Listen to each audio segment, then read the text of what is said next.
지난 주일에는 여호수아 22장 봤잖아요.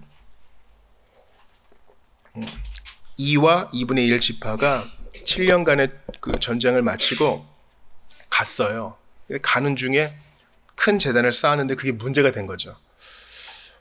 그래서 쟤네들 우상 숭배하려나 보다. 제단 하나만 하라 그랬는데 아주 엇나가려 하나 보다. 그래서 동족 상잔의 비극과 전쟁이 일어날 뻔했는데 일단 대화하죠. 이게 참 지혜로운 거예요. 그냥 밑도 끝도 없이 내 감정을 쏟아붓는 게 아니라 일단 대화해요. 왜 그랬는지 물어보고 들어요. 이런 자세가 성도에게 있어야 할 것입니다.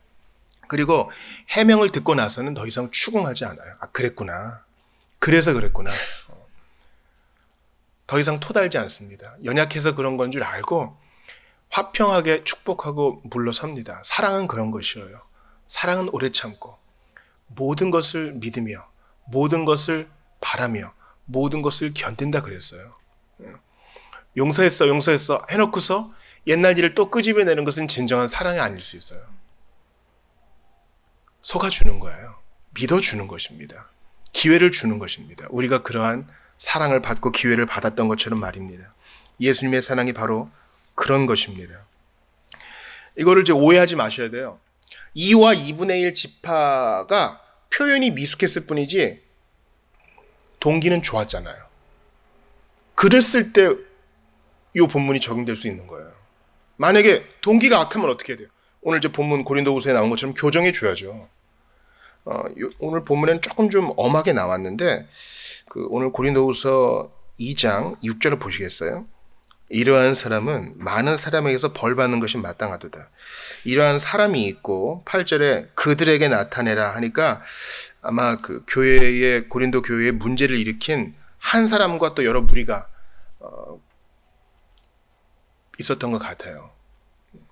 그러니까 이런 이들을 그냥 사랑으로 덮는 건 말이 안 되죠. 이들은 지적하고 권징이라 그래야 돼요. 이게 벌이라고 하면 심판적 벌이랑 헷갈릴 수 있으니까 이건 징계와 권징을 말합니다. 그러니까 어떠한 상황이건 결론은 사랑이에요. 오늘 본문도 그들에게 사랑을 나타내라, 위로하라 하는 것입니다. 그래서 이 본문을, 지난주 본문을 우리의 삶에 적용할 때는 상당히 어려운 측면이 있어요. 그러나 성령께서 도와주실 것입니다. 결국에 우리가 답이 사랑인 걸 알잖아요. 그러면 어찌 하면 좋겠습니까? 공의를 훼손시키지 않으면서 어떻게 사랑해야 되겠습니까를 우리가 꾸준히 물으면서 나아가야 돼요. 왜냐하면 내가 사랑이 없고 긍휼이 없는 건 내 스스로가 알거든요. 정의를 행한다고 하면서 무자비한 걸 내 스스로 알거든요. 그러므로 우리는 나를 용납해 주신 예수님을 기억하며 앞으로 나아가야 하겠습니다. 오늘 고린도후서 이제 두 번째 강해인데요. 제목이 사탄에게 속지 않기예요. 왜 사탄에게 속지 않기로 했는가? 그것은 대단히 실제적인 이유 때문입니다. 저는 지난주 여호수아 22장과 오늘 말씀이 상당히 좀 일맥상통한 면이 있어서 놀라고 또한 감사합니다. 여호수아서에서 보면은 이스라엘 12지파 가운데 2와 2분의 1 지파 때문에 내분이 있을 뻔했잖아요. 그리고 갈등이 있었고, 근데 그것이 주 안에서 사랑과 용납으로 잘 해결이 됐어요. 고린도 교회 안에도 다 성도 아니에요. 비신자들과의 관계가 아니라고요. 고린도 교회 안에 지금 갈등이 있어요. 무슨 갈등인고 하니 사도 바울의 사도권을 인정하지 않는 사람들이 있어요. 여러분 그 세상의 카리스마와 교회의 카리스마가 다른 것을 아셔야 돼요. 바울의 시대부터 오늘 추천도서를 쓴 어거스틴의 세대까지는 수사학의 세대예요. 아리스토텔레스와 플라톤과 위대한 문명의 시대에는 수사학의 시대예요. 중요한 것은 전달인 거예요. 사상도 중요하지만 전달이 제대로 되지 않으면 꽝인 거예요. 근데 바울은 일단 용모가 볼품이 없어. 그리고 말보다는 글이야. 글로 볼 때는 기가 막힌데 실제로 보니까 좀 볼품이 없어. 예수님하고 비슷한 거예요. 이사야 예언을 보세요. 그는 보잘것없는 가지와 같고 그의 외양이 초라하고 잘 드시지 못했고 사람들에게 실어 버림바 되었다 그러잖아요. 바울도 마찬가지예요. 그래서 바울의 권위에 대해서 반대하는 자들이 있었어요. 그러니까 교회 안에 지금 갈등이 있는 것입니다. 물론 고린도 전서를 통해 봤을 때 여러 가지 문제가 있었죠. 파당이 있었고 근친상간이 있었고, 그리고 이제 오늘 본문을 봐서 아시겠지만 바울의 계획이 또 바뀌어요. 간다 그랬다가 안 가고, 그러니까 이 사람 좀 진실치 못하다. 이러한 이 갈등과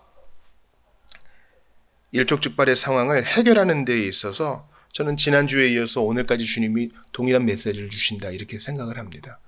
왜냐하면 그러한 갈등을 해결하지 못할 때 사탄은 우리를 속여요. 기만하는 거예요. 신자의 구원을 취소시킬 수는 없죠. 음부의 권세가 교회를 이기지 못하리라고 예수님 말씀하셨는데, 교회를 흔들어서 없앨 수는 없지만은 아주 힘을 약하게는 할 수 있어요. 어떻게 해요? 갈등 상황을 이용해서.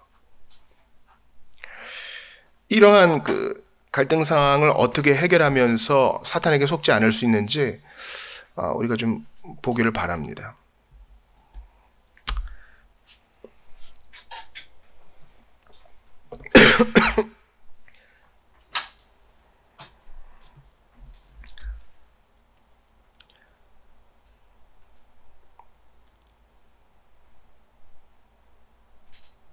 첫 번째는 우리의 연약함을 인정하는 것입니다. 지난주에도 말씀을 드렸죠. 실족하게 하는 일이 없을 수는 없다고 누가 말씀하셨어요? 예수님이 말씀하셨어요. 이제 설날이 되면요, 그래서는 안 되는데, 예전에는 저 그런 광경 많이 본 것 같아요. 친척들이 모였는데 싸워요. 싸운다고요. 그래서 골목골목 큰 소리가 나서 먼저 집에 간다거나 또 멱살잡이를 한다거나 그런 일이 종종 있습니다. 왜냐하면 수년간에 걸친 갈등이 만나서 이제 해결이 되는 거예요. 근데 해결이 안 되죠.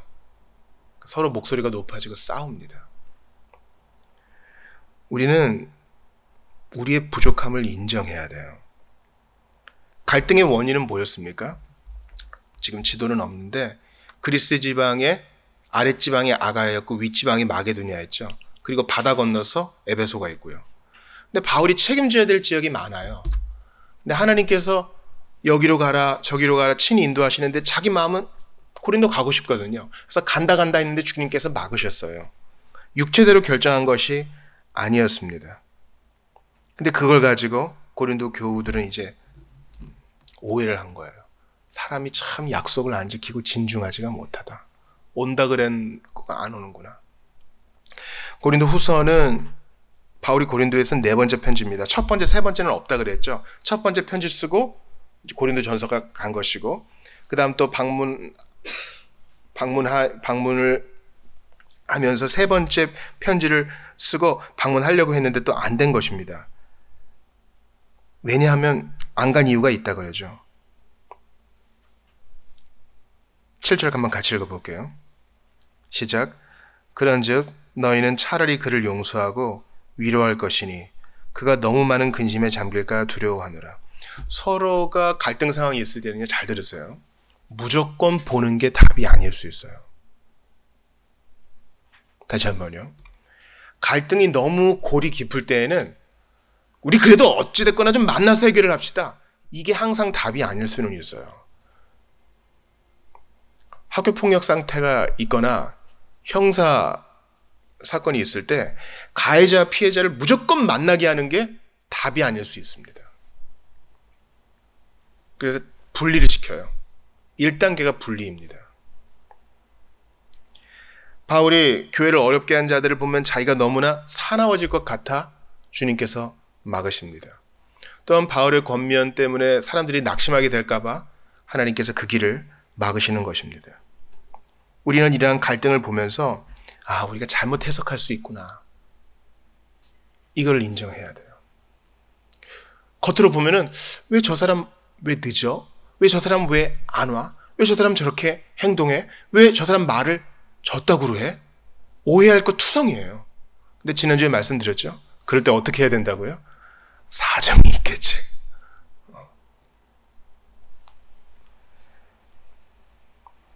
그렇게 생각하면서도 여전히 의구심은 남습니다. 왜냐하면 우리가 부분적으로 알기 때문입니다.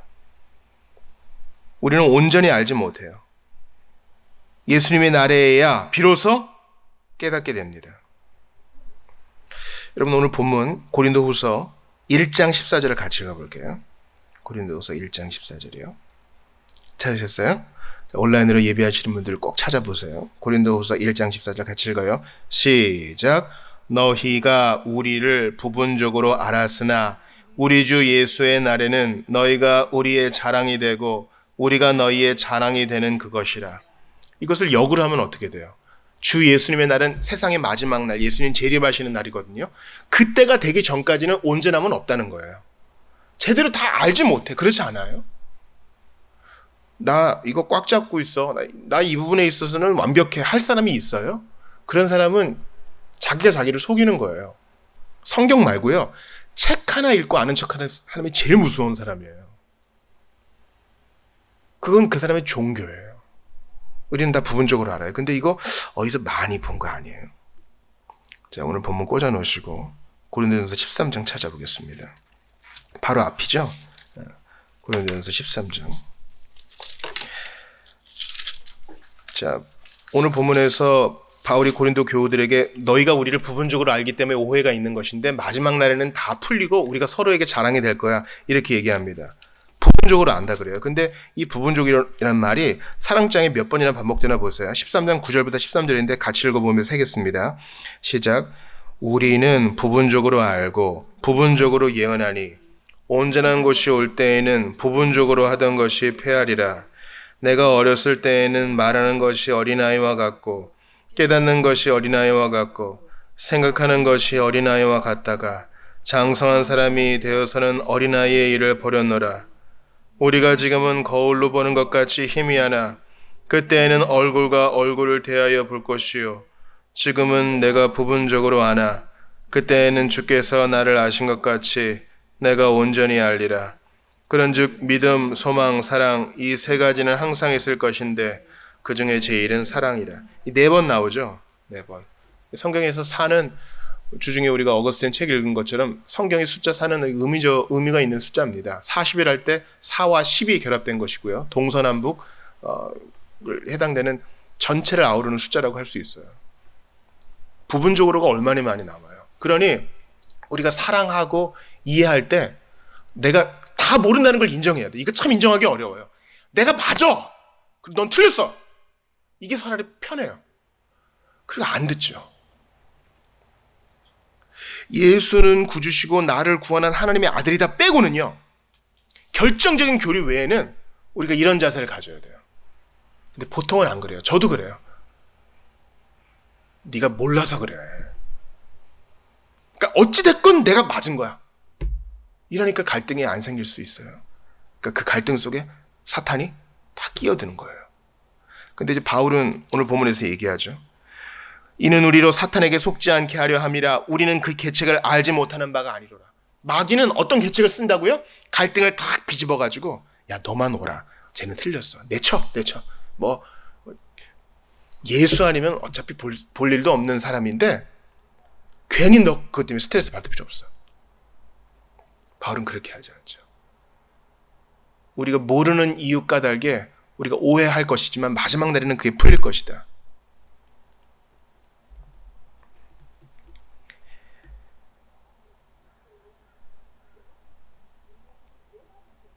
그래서 바울은 이러한 부분적으로 우리가 아는 것 때문에 갈등이 있음을 인정하면서 결심을 합니다. 고린도후서 2장 1절 보세요. 내가 다시는 너희에게 근심 중에 나아가지 아니하기로 스스로 결심했다. 우리는 부분적으로 알기 때문에 서로 간에 오해가 있다. 그러나 이제 나 의지를 가지고 그러한 부분적인 오해 때문에 너희에게 찡그리지 않을 거야. 난 너희를 사랑합니다. 사도적인 발언입니다. 두 번째, 사탄이 우리를 속이기 위해서 쓰는 방법은요. 믿음을 주관하는 것이에요. 이거 아주 위험한 일이거든요. 예전에 토타스크립트 할 때 우리가 좀 받았는데 대단히 중요한 말입니다. 24절 고린도후서 1장 24절 같이 읽어요. 시작. 우리가 너희 믿음을 주관하려는 것이 아니요 오직 너희 기쁨을 돕는 자가 되려 함이니 이는 너희가 믿음에 있었습니다. 자, 마귀에게 속지 않기 위해서 갈등 상황 속에서 나의 부분적으로 알을 인정하는 게 첫 번째고요. 대책이. 두 번째는 믿음을 주관하지 않는 거예요. 바울도 그러죠. 사도잖아요. 바울은 교육자가 아니에요.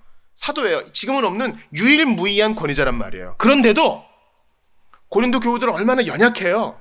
어린아이와 같은 모습이 있단 말이죠. 그래도 믿음을 주관하지 않는 거예요. 믿음의 드라이브를 걸고 왜 이렇게 못해 하고 푸시하지 않는 거예요. 다 때가 있고 자기만의 방식이 있음을 인정하는 거예요. 그리고 대단히 겸손하죠. 오직 너희 기쁨을 돕는 자. 기가 막힌 표현이에요. 여기 밑줄 한번 거보세요. 너희 기쁨을 돕는 자. 도와주는 자예요. 서포트해주는 자예요. 근데 여러분, 한국 교회의 병폐가 뭔지 아십니까? 병폐 중 하나는 뭐냐면 앞에 카리스마적인 인물이 있어요. 그리고 그 사람이 하는 말은 다 맞아. 거기에 저항하면 앞에 나와서 뺨 때려요. 보셨습니까? 그리고 그게 당연한 줄 알아. 그러니까 교회당에 들어올 때 지성을 옷걸이에 걸어놓고 온 거예요. 하나님은 우리의 건강한 지성과 상식을 사용하셔서 성경을 해석하게 하시는데 그걸 걸어놓고 오니까 부당한 일을 당해도 내 믿음을 주관하게 그냥 내버려 두는 거예요. 우리 각자가 스스로 믿음을 주관해야 되는데 각자 주님과 교통해야 되는데 사실 이게 편해요. 무속은 그냥 다 맡기는 거죠. 내가 토를 달 수 없어요. 쌀을 가지고 하든 방울을 흔들든 무슨 할머님을 만나든 주는 것을 그대로 다 받아야 됩니다.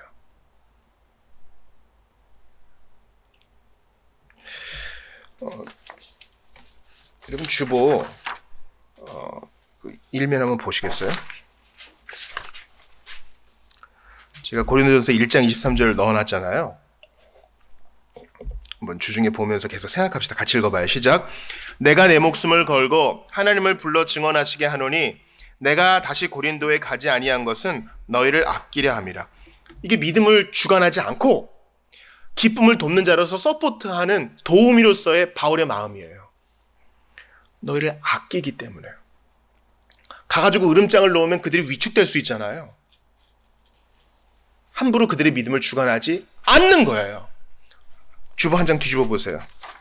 암송선고 같이 읽어봐요. 고린도후서 1장 21절이에요. 시작.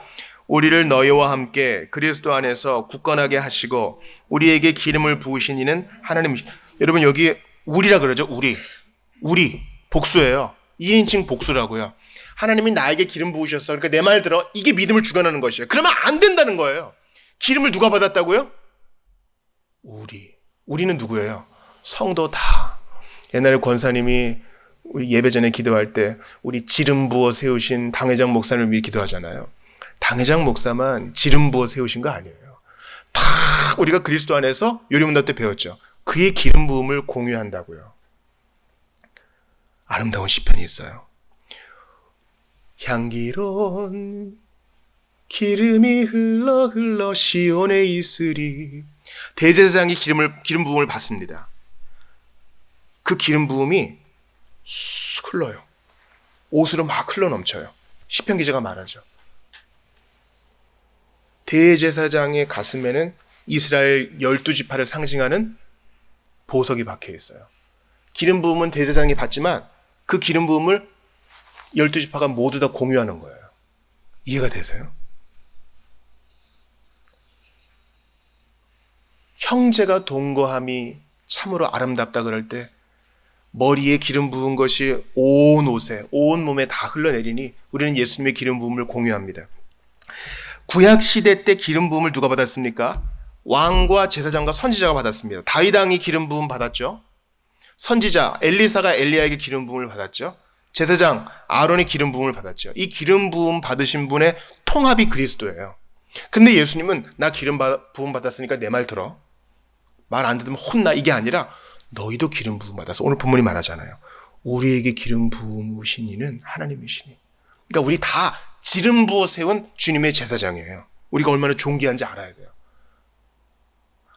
저는 그냥 성도예요. 저 그냥 권찰이에요. 권찰이란 말 아세요? 저는 그냥 신자예요. 여러분, 예수님이 당신의 피 흘려 당신이 받은 기름 부음을 우리에게 공유하시고, 나는 단 하나뿐인 제사장, 단 하나뿐인 선지자, 단 하나뿐인 왕이지만 너도 나의 안에서 왕직을 수행하고, 너는 내 안에서 제사장직을 수행하고, 너는 내 안에서 선지자직을 수행하는 귀한 존재니라. 그러니 어찌 그냥 성도가 있을 수 있어요? 어찌 그냥 신자가 있을 수 있어요? 어찌 그냥 권찰이 있을 수 있냐고요? 예수님의 보혈이 그것밖에 안 돼요? 날 위해 고초당하신 그분의 희생이 그것밖에 안 되냐고요? 날 위해 자신을 꺾고 죽음마저 막을 수 없던 겸손으로 말씀을 순종하신 예수님의 공로를 무의로 만들 셈인가요? 그러니까 누구도 우리의 믿음을 주관하지 않게 하는 게 사탄에게 속지 않는 방법이에요. 이해가 되시죠? 우리 당회전 목사님이 그랬는데요. 그렇다면 그의 권고가 성경에 부합할 때에만 듣는 거예요. 이해되시죠? 거룩한 저항을 하는 거예요. 저는 그렇게 생각하지 않습니다. 당신 지금 교회 안에서 개기는 거야? 거룩하게 개기셔야 돼요. 하나님 말씀이 아니면 그 어떤 권위도 우리를 주관하지 못하게 하는 것이 사탄에게 틈을 주지 않는 것입니다. 목사님 그렇게 퍽퍽하게 교회 생활 하면 어떻게 해요? 그게 훨씬 나을걸요. 내 믿음을 누가 주관하게 한 순간 여러분 노예가 돼요. 더 이상 동등한 제사장으로서 발언을 하지 못하게 된다는 것은 마귀에게 속는 것입니다. 교회는 민주적인 절차가 중요하지만 민주주의는 아니죠. 교회는 왕 대신 주님의 말씀만 따라가면 되는 겁니다. 그것을 누가 막는다면 사탄에게 기회를 주는 것입니다. 그래서 굴종적인 믿음으로 마귀의 계략에 빠지고 나의 정체성을 잃어버리면 마귀만 기뻐하는 거예요. 여러분 생각하세요. 회의하고 거룩하게 회의하고, 회의는 이제 의심을 말하는 거예요. 생각하세요. 질문하세요. 우리는 다 동등한 동료 제사장이고 다 왕 같은 제사장이니 서로를 세워주세요. 그렇다고 다 반말하라는 뜻 아니에요. 동등함을 인정하고 또 그 사람의 신앙의 연륜과 깊이를 인정하되 우리는 다 같이 기름 부음 받은 제사장임을 인정해야 됩니다. 여러분 오늘 본문에 2장 한번 보셔요. 2장. 근심하게 한 자, 바울의 권위에 대항한 자, 그렇게 교회를 어지럽힌 자가 있어요. 그런데 7절 보세요. 같이 읽어요. 시작. 그런즉 너희는 차라리 그를 용서하고 위로할 것이니 그가 너무 많은 근심에 잠길까 두려워하노라. 그 밑에 8절도요. 시작.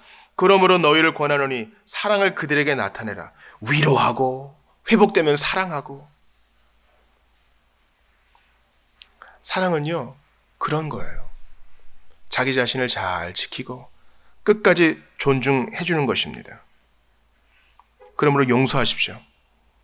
마귀에게 기회를 주지 않는 마지막 용서하는 것이에요. 첫 번째는 뭐라고요? 사정이 있겠지 하고 우리의 부분적인 지식과 연약함을 인정하는 것이고, 두 번째는 뭐라고요? 누구도 우리 믿음을 주관하지 못하게 하는 것이고요. 세 번째는 뭐라고요? 용서하는 거예요. 참 희한해요. 교회 생활 하면은요, 바깥의 사람이 우리에게 상처를 주는 게 아니라 늘 보는 우리 형제자매들이, 또 우리 공간에는 없지만 다른 형제자매들이 우리의 마음을 찔러요. 그러나 용서해야 돼요. 저는 요즘 새벽에 스가랴를 보고 있어요. 여러분 용서하지 않으면요 마귀의 괴계에 빠집니다.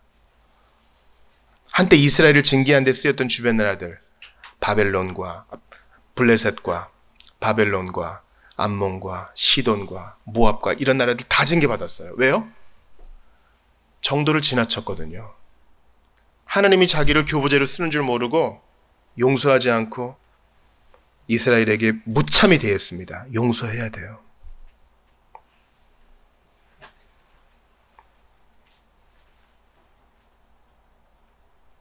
우리가 용서해야 할 대상은요, 잘 들으세요. 우리가 용서해야 될 그 형제와 자매는요, 하나님이 기쁘게 보시고 덩실덩실 춤추시는 바로 그 사람이에요. 엘리베이터나 지하철에서 만난 할머니 할아버지를 보세요. 아들 딸이 보내준 손주 영상과 사진을 보면서 흐뭇해합니다. 옆에 사람 처음 본 사람이거든요. 통성명도 안 하고 그냥 자랑해요. 말이라도 할라치면 천재가 아닐까 호들갑을 떱니다. 움직임이 남다르면 운동선수가 되지는 않으니까 감탄합니다. 이쯤 되면 지인들이 자꾸 그럴 거면 돈 내고 자랑하라고 합니다. 지인들 눈에는 그냥 그런 보통악이에요. 그렇지 않아요? 좀 예쁘지 않아요? 내가 볼 땐 그냥 그렇거든요. 근데 동의해 줘야 돼요. 안 그러면 삐지니까요. 그러나 할머니, 할아버지, 부모 눈에는 다릅니다. 이게 하나님이 우리를 보는 방식이에요. 우리가 부족하고 넘어지고 부분적으로 알고 문제를 일으키고 그래도 회개하고 돌아오면 주님은 언제나 우리를 향해 덩실덩실 춤을 추시고 자랑하십니다. 천사들은 이해 못해요. 왜 하나님께서 저 연약한 피조물에게 집착하는지 천사들은 이해 못해요. 그래서 베드로 사도가 자기의 첫 번째 편지 1장 12절에서 이렇게 말합니다. 이것은 천사들도 살펴보기를 원하는 것이니, 이것은 천사들도 알기를 원하는 것이니. 천사들도 복종은 하지만 왜 그렇게 연약한 피조물에 집착하는지 몰라요. 그래서 계속 연구하고 공부합니다. 하나님이 노래 부르며 덩실덩실 춤을 추십니다. 천사들도 기뻐하지만 주님의 기쁨에 동참하는 것이지 하나님만큼 기뻐할 수 없어요. 그러니 그런즉 너희는 차라리 그를 용서하고 위로할 것이니 그가 너무 많은 근심에 잠길까 두려워하라. 사랑하는 여러분, 오늘 본문을 통해서 사도가 고린도 교회를 잠깐 근심케 했으나 마귀의 괴계에는 빠지지 말라 그럽니다. 근심이 없을 수는 없어요. 우리가 좋은 일을 하기 위해서 형제와 자매에게 권면하는데 아픔이 없을 수 있어요? 주님께 회개하는데 아픔이 없을 수 있냐고요. 잠언 27장 6절 들어보세요. 친구의 아픈 책망은 충직으로 말미암는 것이나 원수의 잦은 입맞춤은 거짓에서 난 것이니라. 친구의 아픈 책망은 들을 때 속상하죠. 그러나 그것은 충직으로 말미암은 것이니 우리를 회복시켜요. 그러나 원수는 그냥 살살살살 위로만 해줘요. 원수의 잦은 입맞춤은 거짓에서 난 것이니 우리를 멸망시킨다고요. 바울은 고린도 교회의 문제를 책망했어요. 그러나 이 모든 것을 사랑으로 하라 그래요. 마귀에게 틈을 주지 말라. 끝까지 믿음에 서 있으라. 하면서 첫 번째, 우리는 부분적으로 안다. 부분적으로 아니 다 사정이 있겠지. 이해 못할 것이 없다. 마지막 날에는 다 해결될 것이니 지금은 그런 줄 알고 우리의 연약함을 인정하는 거예요. 두 번째, 누구한테도 우리의 믿음을 주관하게 하지 않는 겁니다. 그가 어떤 권위자든 말씀에 기인하지 않으면 아니라고 말할 수 있어야 돼요. 세 번째, 용서해야 됩니다. 나한테 어떤 상처를 주었든 그가 회개하면 받아줘야 됩니다. 이게 바로 사탄에게 속지 않는 방법이에요. 여러분 생각해 보세요. 우리 자신을 이제 한번 돌아봅시다. 나는 부분적으로 알고 있음을 인정하나요? 난 부족해. 무슨 말씀을요? 맥체인 2번이나 읽었어요. 아니요. 맥체인을 10,000번 읽어도 우린 다 부족해. 다 부분적으로 알아요. 이 세상 가장 탁월한 신학자도 다 부분적으로 알아요. 어거스틴도요. 자기의 저작 다 쓴 다음에 죽기 전에 리트렉션이라고 틀린 것들 다 모아서 생각해 보니까 그때 이렇게 쓴 것은 틀렸었어요. 교정해야 됩니다. 교정본을 내요. 어떤 교사도 다 부족해. 그러므로 우리가 부분적으로 알고 부분적으로 보고 있다는 것을 인정해야 됩니다. 두 번째, 어떤 사람의 믿음도 주관해서는 안 되고 내가 주관당해서도 안 돼요. 각자 다 주님 앞에 서는 것이요. 세 번째, 용서해야 돼요. 이게 정말 내 가운데 제대로 서 있는지 들어오면서 기도하기를 바랍니다. 사랑하는 여러분, 이제 음력설이잖아요. 새롭게 시작하는 단추가 될 수 있습니다. 주여, 2025는 내게 선물로 주셨는데 내 부족함을 인정합니다. 내가 스스로 믿음에 서 있기를 원하고 누구도 주관하지 않고 나도 주관받지 않기를 원합니다. 주님 앞에 단독자로 잘 서 있을 수 있도록 도와주십시오. 또한 내가 용서하지 못하는 사람이 있는데 너른 마음 주시옵소서. 예수의 마음 주시옵소서. 예수께서 날 위해 찢어 죽임 당하셨고 십자가에서 모질게 죽임 당하셨고 나를 위해 부활하셨는데 내가 용서 못할 이유가 뭐 있습니까? 내 마음을 확장시켜 주십시오. 연기하는 것이 아니라 진실로 그리할 수 있도록 허락해 주시옵소서. 주신 말씀 붙들고 같이 기도하며 나아가겠습니다. 하나님께 감사합니다. 오늘 주께서 내게 큰 복을 주셨으니 하나님 앞에 믿음으로 기도하며 나아갑니다. 고린도 교회에 문제가 많았습니다. 저에게도 문제가 많습니다. 은혜를 더하여 주시옵소서. 함께하여 주시옵소서. 오류가 많습니다. 사랑도 부족합니다. 그러나 주님이 저를 붙들어 주셔서 잘 감당할 수 있도록 도와주시옵소서.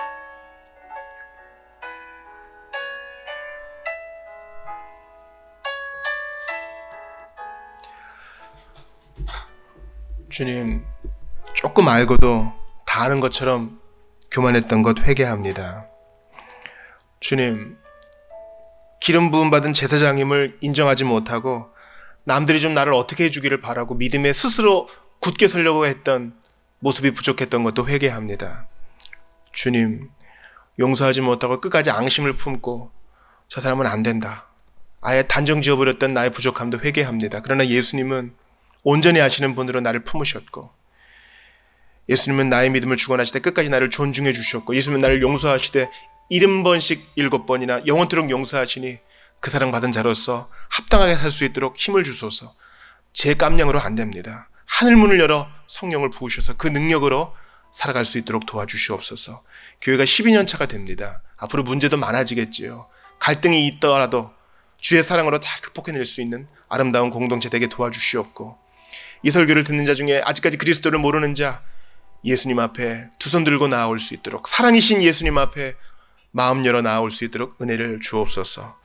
이어지는 성찬 가운데 주님 함께하여 주시옵소서. 예수 그리스도의 이름으로 기도하옵나이다. 아멘.